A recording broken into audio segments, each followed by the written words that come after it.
चलिए very very good mornings. आज के झारखंड स्पेशल के बाद हम लोग आते हैं आज के साइंस वाले सेक्शन में। और साइंस वाले सेक्शन में हम लोग क्या देखेंगे, तो आज देखेंगे ब्लड। जैसा कि आप सारे हमारे स्टूडेंट्स जो हैं ब्लड्स के सेशन को कंटिन्यू कर रहे हैं, तो साइंस के सेशन में हम लोगों को क्या देखना है, ब्लड देखना है। और जहाँ तक मुझे याद आ रही है कि मैंने आपको ब्लड की क्लासेस की शुरुआत कर दी थी। इस ब्लड के क्लासेस में हमने देखा था कि ब्लड एक कनेक्टिव टिश्यूज है। ब्लड क्या है, एक कनेक्टिव टिश्यूज है। और किस तरह से ब्लड के अंदर आरबीसी का रोल होता है और आरबीसी किस तरह से काम करता है, ये मैंने अपने पहले सेशन में देखा था, मुझे जहां तक याद आ रहा है। आज के सेशन में हमें देखना है डब्ल्यूबीसी। तो आज हम लोग देखते हैं WBC means white blood corpuscles. क्या हम लोग देखते हैं, वाइट ब्लड कॉर्पसल्स देखते हैं। और वाइट ब्लड कॉर्पसल्स का क्या रोल होता है हमारे ब्लड में, या वाइट ब्लड सेल्स भी इसको हम लोग कह सकते हैं। अगर बात करेंगे तो वाइट ब्लड कॉर्पसल्स को हम लोग एक जो जोलॉजिकल नेम और बायोलॉजिकल नेम क्या है, तो leucocytes. Leucocytes is the name of white blood cells या वाइट ब्लड कॉर्पसल्स को कहा जाता है। ओके। और ये क्या होता है, राउंडेड विथ न्यूक्लियस होता है, राउंडेड विथ न्यूक्लियस। और जबकि आरबीसी में आपने देखा होगा न्यूक्लियस नहीं होता है, बट ये राउंडेड विथ न्यूक्लियस होता है। तो ये न्यूक्लियस के द्वारा राउंडेड होता है, जिसका नाम क्या है, ल्यूकोसाइट्स। और आपने आरबीसी का नाम देखा था जिसका नाम था एरिथ्रोसाइट्स। ओके। तो अभी हम लोग डब्ल्यूबीसी के बारे में पढ़ रहे हैं। तो इट इज अ ल्यूकोसाइट्स या राउंडेड विथ न्यूक्लियस होता है।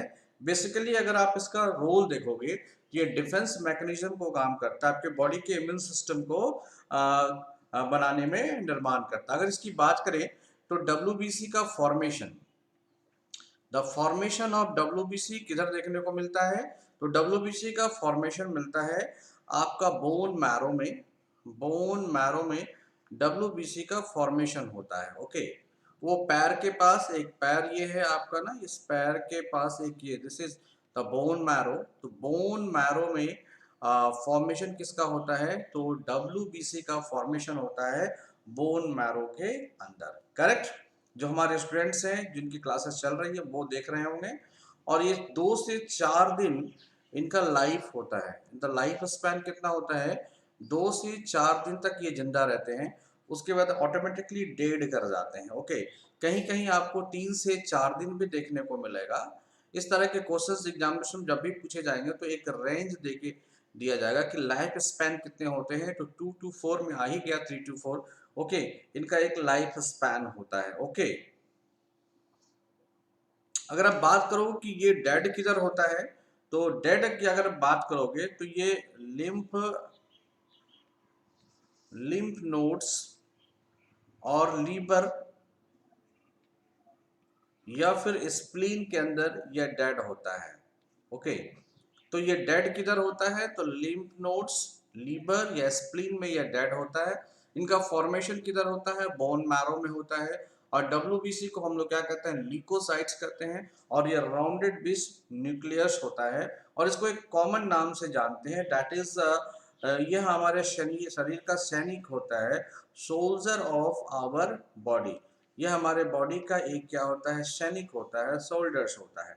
ओके। क्यों, क्योंकि हमारे बॉडी के अंदर डिफेंस, हमारे बॉडी के अंदर डिफेंस मैकेनिज्म पे वर्क करता है। It work in our body in the mode of defence mechanism के रूप में हमारे बॉडी में काम करता है। इतनी बातों को आप इंफॉर्मेशन को लिख लो डियर, सभी को जो जो क्लास को अटेंड कर रहे हैं उनको ये लिखना चाहिए। Okay. WBC that is lymphocytes, it is rounded with the nucleus. Okay. या न्यूक्लियस के साथ राउंडेड होते हैं।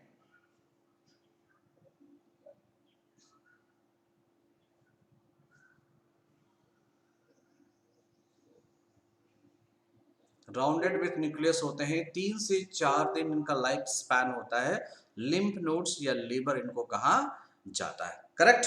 चलिए आगे चलते हैं। अगर मैं डब्ल्यूबीसी की बात करूं तो डब्ल्यूबीसी 2 मोड में पाया जाता है। WBC found in 2 modes. तो व्हाइट ब्लड कॉर्पस जो होते हैं वो 2 मोड्स में पाए जाते हैं। पहला मोड्स है ग्रेनुलोसाइट्स। ग्रेनुलोसाइट्स, ये ग्रेनुल्स की तरह होते हैं, दाने दानेदार होते हैं। दूसरा होते हैं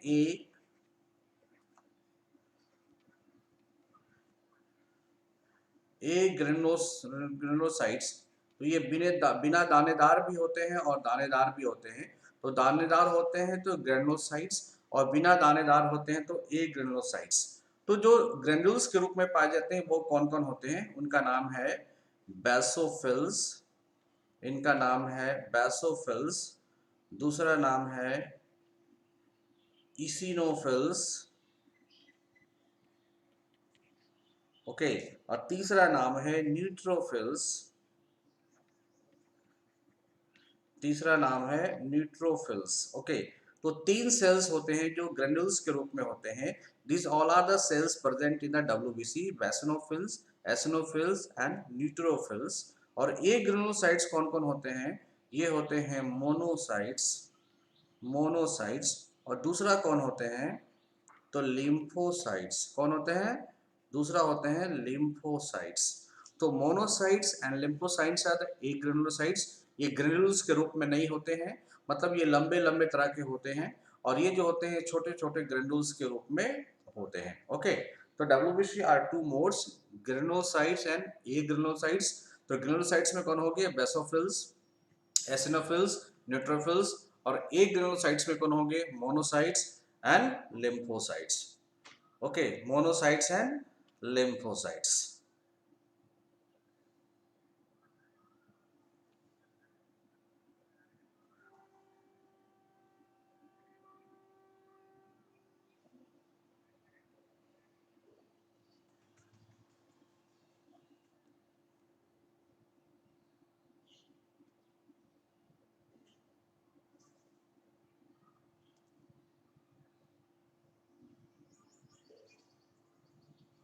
Correct, just wait करना dear session, just wait for a minutes.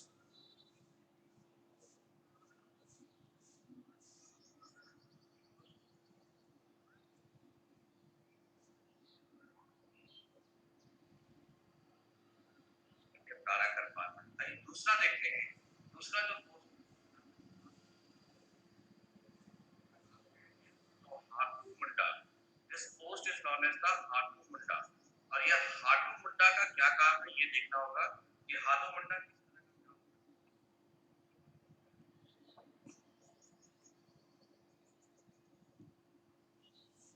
Okay. So granulocytes, बेसिनोफिल्स, eosinophils, neutrophils. एक ग्रेनुलोसाइट्स क्या है, मोनोसाइट्स है। दूसरा क्या है, तो लिम्फोसाइट्स है, ओके। ये आपके डब्ल्यूबीसी के पार्ट्स हो गए। नाउ हम लोग देखते हैं ईच एंड एवरी पार्ट्स को डिटेल्स में हम लोग देखने का काम करते हैं। पहला पार्ट है हमारा basophils, basophils. First part is known as the basophils. अगर बेसोफिल्स की बात करोगे ना, ये बेसोफिल्स क्या है, ये अपने अंदर कौन सा स्ट्रेन रखते हैं, तो टेक अप बेसिक स्ट्रेंथ। यह एक बेसिक स्ट्रेंथ रखता है, ओके। यह बेसिक स्ट्रेन को रखता है, मतलब इनका नेचर क्या होता है, बेस होता है। अगर बात करोगे तो यह किस तरह का होता है, तो एस शेप्ड होता है। यह किस तरह का होगा, तो एस शेप्ड की तरह होगा, मीन्स इस तरह से ये कैप्चर कर सकता है, या इस तरह से ये रहता है, ओके। एस शेप्ड के फॉर्म में रहता है। और यह क्या करता है, एक सेक्रीट करता है, सेक्रीट, यह एक रिलीज करता है या सेक्रीट करता है, सेक्रीट एंड एंटी कोगुलेंट, यह एक एंटी कोगुलेंट सेक्रीट करता है, जिसका नाम क्या है, हिपाटा। क्या नाम है, हिपाटा। हिपाटा क्या है, एक एंटी कोगुलेंट्स है। और हिपाटा ही क्या रिलीज करता है, हिपेरिन। ये रिलीज करता है हिपेरिन। और हिपेरिन क्या है, तो बॉडी के अंदर जो ब्लड है उसे क्लॉट नहीं होने देता है। तो prevent prevent blood clot inside inside the body. ये बॉडी के अंदर जो ब्लड क्लॉट होता है उसे यह रोकने का काम करता है, कौन, बेसोफिल्स। तो बेसोफिल्स के बारे में आपने देख लिया, एक बेसिक स्ट्रेन को लेके होता है। जब कभी भी आपको पैथोजेंस बाहर से आते हैं तो बेसिक स्ट्रेन को रहता है, ओके। अंडरस्टैंड। और ये बेसिक स्ट्रेंथ्स को लेके रहता है, और बेसिक स्ट्रेंथ को लेने के बाद ये डायरेक्टली क्या काम करता है, हीपेटा और हेपरिन को रिलीज करता है, जिसके कारण आपके शरीर के अंदर जो है वो ब्लड क्लॉट नहीं होता है। आइए दूसरे सेल्स की बात करते हैं हम लोग। दूसरे सेल्स का नाम है एसिनोफिल्स। दूसरे सेल्स का नाम है एसिनोफिल्स। दूसरे सेल्स का नाम है एसिनोफिल्स। तो बेसोफिल्स के बाद दूसरा सेल्स आता है, उसका नाम क्या है, एसिनोफिल्स। यह क्या है, तो एसिड फॉर्म करता है, या एसिड के नाम की वजह से एसिडोफिल्स भी कहा जाता है इसे। ओके, तो यह अपने अंदर एसिड स्टेन को रखता है, एसिडोफिल कहा जा सकता है। आप इसे लिख सकते हैं, take up acidic take up acidic stain. यह एसिडिक स्टेन को अपने पास रखे हुए रहता है। ओके, ये बेसिकली क्या काम करता है, तो डिफेंस, जैसे एसिड है तो एसिड आने वाले पैथोजेंस को मारने का काम करता है, तो ये बेसिकली डिफेंस मैकेनिज्म का काम करता है। किसका काम करता है, तो डिफेंस मैकेनिज्म का। बेसिनोफिल्स बेस को रिलीज करता है, एसिनोफिल्स एसिड्स को रिलीज करता है। अगर आपकी बॉडी है, इस बॉडी के अंदर कोई भी बाहर से माइक्रो ऑर्गेनिज्म अटैक करने का प्रयास करता है, तो सबसे पहले एसिडोफिल्स एसिड्स इसको मारने का प्रयास, बेसिनोफिल जाता है इसे बेस से मारने का प्रयास करता है। अगर वो बेस से नहीं मरता तो एसिनोफिल्स जाता है एसिड से मारने का प्रयास करता है। इसके बाद भी अगर वो पैथोजेंस नहीं मरता है, तो आपका तीसरा जो आपके पास है दैट इज न्यूट्रोफिल्स, या बिल्कुल ही न्यूट्रल होता है, ये हाथ पैर जोड़ के आपको मनाने का काम करता है। Okay, neutrophils. तो न्यूट्रोफिल्स का क्या काम हो गया, तो न्यूट्रोफिल्स आपको बिल्कुल ही स्टेन्स, ये स्टेन्स इक्वली स्टेन्स करता है, किसका, stains equally. Okay, with with acidic as well as basic. तो ये दोनों तरह का नेचर रखता है और ये न्यूट्रली करता है। ओके, और ये आपके बॉडी डब्ल्यूबीसी में सबसे ज्यादा 60 to 70% पाया जाता है। इसका काम क्या है, जो भी माइक्रो ऑर्गेनिज्म आए हैं उनको ये क्या करता है, इनगल्फ कर लेता है। तो इनगल्फ द माइक्रो ऑर्गेनिज्म,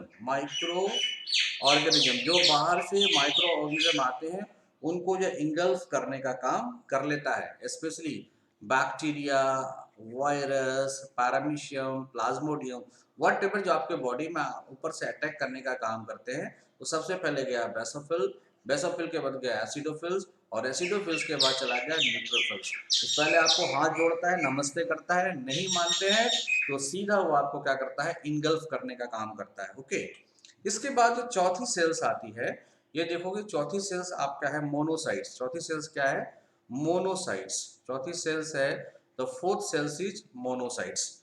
तो ये मोनोसाइट्स क्या है, ये लार्जेस्ट सेल है।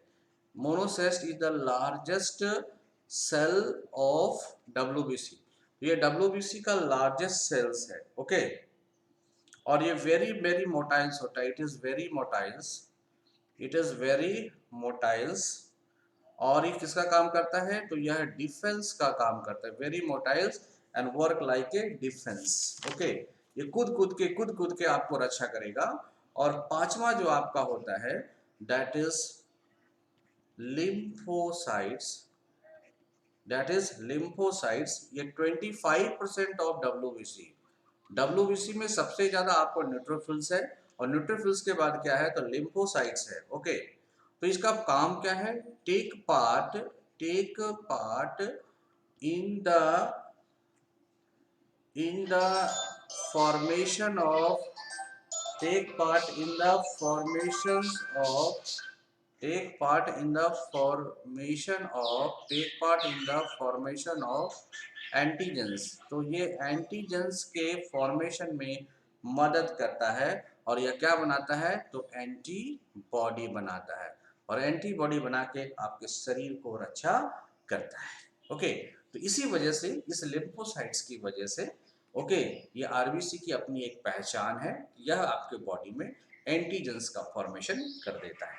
अब देखो डियर, अगर आपकी बॉडी में डब्ल्यूबीसी है, या बॉडी मीन्स आपके ब्लड में डब्ल्यूबीसी है, तो ये आपके पास बेसोफिल्स, एसिनोफिल्स, न्यूट्रोफिल्स, मोनोसाइट्स और लिम्फोसाइट्स, इतने तरह के लेयर्स होते हैं। अगर ये बाहर से कोई भी पैथोजेंस आते हैं, मान लो यह बैक्टीरिया आता है, यह मान लो कि वायरस आता है, यह मान लो कि पारामीशियम आते हैं, यह मान लो कि प्लाज्मोडियम आते हैं, प्लाज्मोडियम जैसे मलेरिया वगैरह, तो ये सारे सबसे पहले अटैक कौन करेगा? Basophils number 1। दूसरा अटैक कौन करेगा? एसिनोफिल्स। तो ये बेस लाएगा, ये एसिड लाएगा। तीसरा क्या है? न्यूट्रल्स है, और ये क्या करता है? आपको इंगल्फ करने का काम करता है। उसके बाद मोनोसाइट्स है, थोड़ा पहलवान होता है, और लास्ट में लिम्फोसाइट्स है। ये आपके लिए क्या बना देगा? एंटीजेंस बना के रेडी रखेगा, या फिर एंटीबॉडी बनाएगा। इसके वजह से ये आपकी बॉडी को डिफेंस करता रहता है। ओके, तो डब्ल्यूबीसी का इतना इंपॉर्टेंट रोल्स है। आपने आरबीसी के बाद देखा होगा डब्ल्यूबीसी। अगर आप बात करोगे कि आरबीसी और डब्ल्यूबीसी का रेशियो क्या होता है, मीन्स बॉडी में आरबीसी और डब्ल्यूबीसी का रेशियो कितना होता है, तो ये अगर 600 आपका आरबीसी है तो 1 क्या होगा? डब्ल्यूबीसी होगा। तो 600:1 आपका रेशियो है किसका? आरबीसी और डब्ल्यूबीसी का रेशियो कितना है डियर? तो 6:1 इसका रेशियो है। ओके, हाँ जी, हाँ।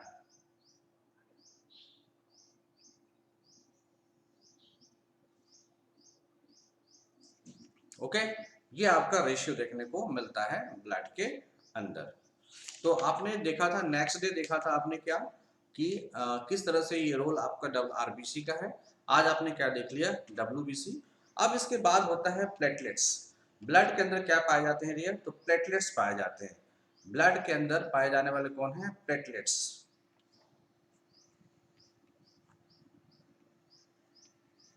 That is platelets. ये प्लेटलेट्स बेसिकली क्या होता है? ये मैमल्स में पाए जाते हैं। It is only found in mammals. Okay. Human mammals only found. Okay. इसको कहा जाता है, इनका दूसरा नाम क्या है? थ्रोम्बोसाइट्स, क्योंकि यह ब्लड के क्लॉट्स में मदद करता है। थ्रोम्बोसाइट्स एंड फाउंड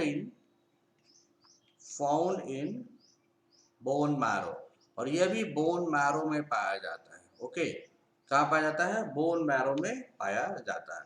अगर बात करोगे कि इनकी नंबर्स की, तो 250,000 पर cubics, okay, mm of blood. तो पर क्यूबिक mm ऑफ ब्लड में इतना प्लेटलेट्स आपका होता है। 1 10 100,000 10,000 lakhs इतना आपका होता है। ओके, लाइफ की अगर बात करोगे कि ये कितने दिन तक जिंदा रहता है, तो 3 to 7 days तक इसकी क्या हो जाती है? लाइफ हो जाती है। ओके, और ये क्या करते हैं? तो हेल्प इन तो blood help in blood clotting. यह ब्लड के क्लॉटिंग में मददगार होता है, ब्लड के क्लॉटिंग में मदद करता है। ओके, अब देखते हैं next.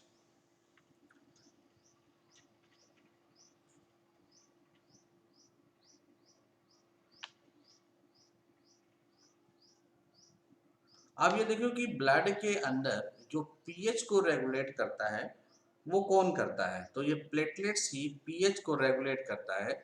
Regulates the pH with the help of protein. ये ब्लड के अंदर जो प्लाज्मा के अंदर प्रोटीन पाया जाता है, इसको मदद से ये ब्लड के पीएच को रिलीज करता है।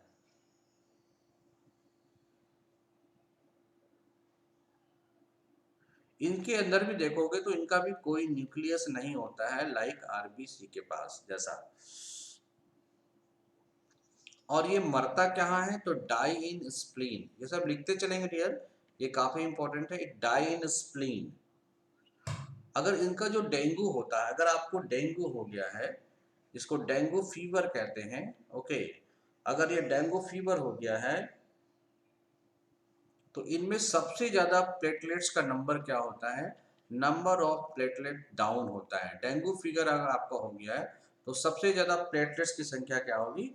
कम हो जाती है। तो प्लेटलेट्स बेसिकली ब्लड क्लॉटिंग में मदद करता है, और ये प्रोटीन के रूप में बना होता है, और ये बॉडी के ब्लड के पीएच जो कि 7.4 होता है, उसको रेगुलेट करने का काम करता है। इसके अंदर भी कोई न्यूक्लियस नहीं होता है, ये स्प्लीन में ये डेड होता है। और डेंगू फीवर में सबसे ज्यादा ये क्रिएट्स होता है, और ओनली फाउंड इन, आपको मैंने बता दिया कि यह सिर्फ किस में पाया जाता है? Only found in mammals. Okay, इसका दूसरा नाम क्या है? थ्रोम्बोसाइट्स है।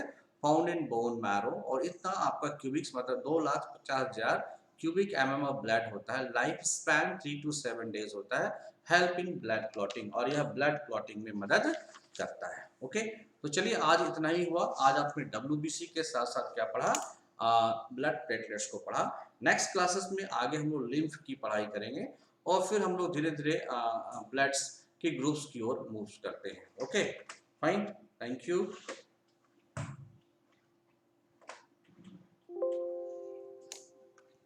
आपका नेक्स्ट क्लासेस डियर मंडे को।